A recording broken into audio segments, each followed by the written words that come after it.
des entreprises, après 3 ans d'existence, est à peu près de 30%. Donc 30% des TPME, à peu près en moyenne, n'arrivent pas à dépasser le cap des 3 ans.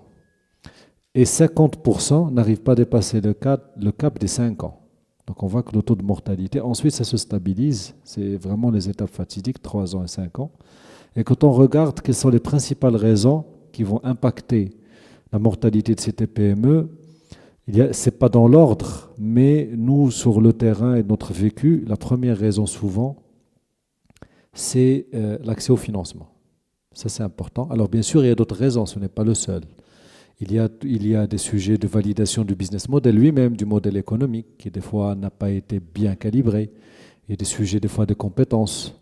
Il y a des sujets de délai de paiement. D'ingénierie aussi, d'ingénierie, du modèle en lui-même, donc qui Exactement. économiquement n'est pas viable, bien entendu.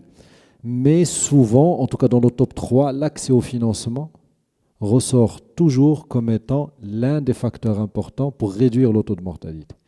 Et c'est là où nous intervenons d'une manière importante pour offrir au secteur financier en général, et principalement le secteur bancaire, des garanties qui vont permettre de faciliter à ces banques, à ces secteurs financiers, de donner des financements, les encourager. Parce qu'aussi, et je pense que c'est Karim aura l'occasion d'en parler, les banques vont bien sûr apprécier le modèle économique, mais ont besoin, pour plusieurs raisons, Garantie de aussi. garanties. Moi, je trouve peut-être un peu trop, mais ça, on va pas le titiller plus tard, pas maintenant.